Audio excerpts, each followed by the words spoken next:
আসসালামু আলাইকুম প্রিয় ভাই ও বোনেরা, আপনারা সবাই কেমন আছেন? আশা করি আল্লাহর অশেষ রহমতে সবাই ভালোই আছেন। আলহামদুলিল্লাহ, আমিও আল্লাহর অশেষ রহমতে ভালোই আছি। আজকে আমি নতুন একটা রেসিপি নিয়ে চলে আসলাম। আজকে আমি ভেন্ডি দিয়ে ডাল রান্না করব। তার জন্য এখানে ডালটা আমি ধুয়ে ভালো করে ভিজিয়ে রেখেছিলাম, আর ভেন্ডিটা দেখুন মাঝখান দিয়ে শুধু একটা কাটা দিয়ে নিয়েছি। এখন আমি একটা কড়াইতে তেল গরম করতে দিয়ে দিয়েছি। তেলটা গরম হয়ে যাওয়ার পরে ভেন্ডিটা একটু ভেজে নিব। বেশিক্ষণ ভাজবো না, শুধুমাত্র যাতে পিচ্ছিল ভাবটা চলে যায় তার জন্যই কিন্তু একটু ভেজে নিব। একটু যদি তেলে ভেজে নেই তাহলে কিন্তু আর পিছলে পিছলে ভাবটা হবে না।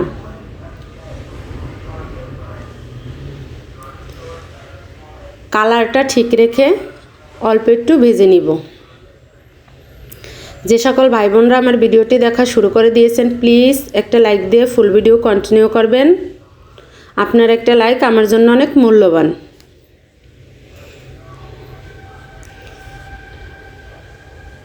আর দেখুন ভেন্ডিটা কিন্তু আমার ভাজা হয়ে গিয়েছে, কালারটা কিন্তু একদম নষ্ট হয়ে যায়নি, ঠিকঠাকই আছে। তারপর ওই তেলের ভিতরে দিয়ে দিব কুচানো পেঁয়াজ আর কাঁচামরিচ দিয়ে কিছুক্ষণ ভেজে নিব, কাঁচা গন্ধ চলে যাওয়া পর্যন্ত। আমার নতুন পুরাতন সকল বন্ধুদেরকে জানাই অন্তরের অন্তঃস্থল থেকে অসংখ্য অসংখ্য ধন্যবাদ ও অনেক অনেক ভালোবাসা।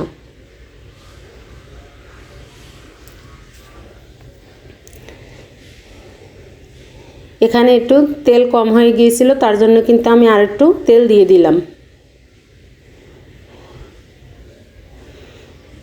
এখন আমি এটা কিছুক্ষণ ভেজে নিয়েছি।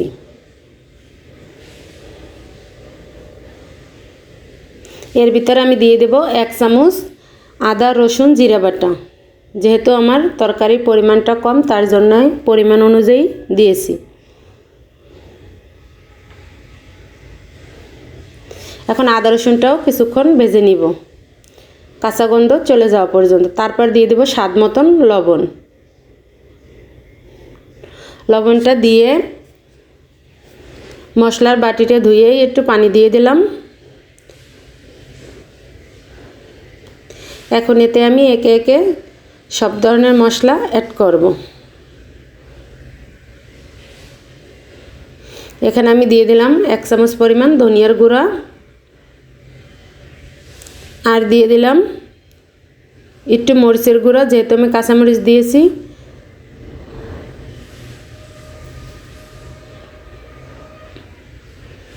তারপর দিয়ে দিলাম পরিমাণ মতন হলুদের গুঁড়া দিয়ে এখন মশলাটা কিন্তু খুব ভালো করে কষিয়ে নেব। আর এই রেসিপিটা কিন্তু ভাত, পরোটা, রুটি সব কিছুর সঙ্গেই খেতে দারুণ মজা হয়।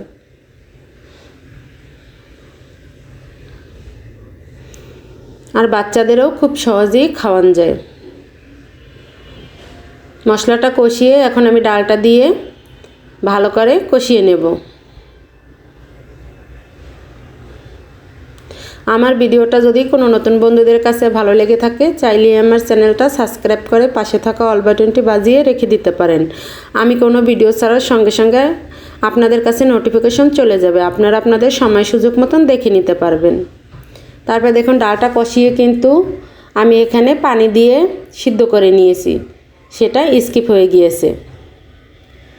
ডালটা যখন 90% সিদ্ধ হয়ে গিয়েছে তখন কিন্তু আমি ভেন্ডিটা দিয়ে দিয়েছি। ভেন্ডিটা দিয়ে এখন কিন্তু আমি একটু নেড়েচেড়ে মিশিয়ে রান্না করে নিব।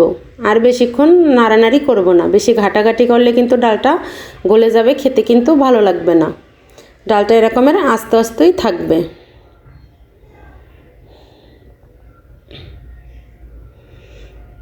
দেখুন আমার রান্নাটা কিন্তু প্রায় হয়ে গিয়েছে। নামিয়ে ঠান্ডা করে নিলে কিন্তু ঝোলটা আর একটু গাঢ় হয়ে যাবে, যেহেতু ডাল দেওয়া। এই দেখুন মাশাআল্লাহ কতটা সুন্দর ও লোভনীয় হয়েছে, খেতেও কিন্তু দারুণ মজা ছিল।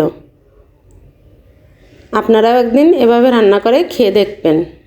আবার দেখা হবে নতুন আর একটা ভিডিও নিয়ে। ততক্ষণ সবাই সুস্থ থাকুন, ভালো থাকুন। সকলের জন্য দোয়া ও ভালোবাসা রেখে আজকের মতন আল্লাহ হাফেজ।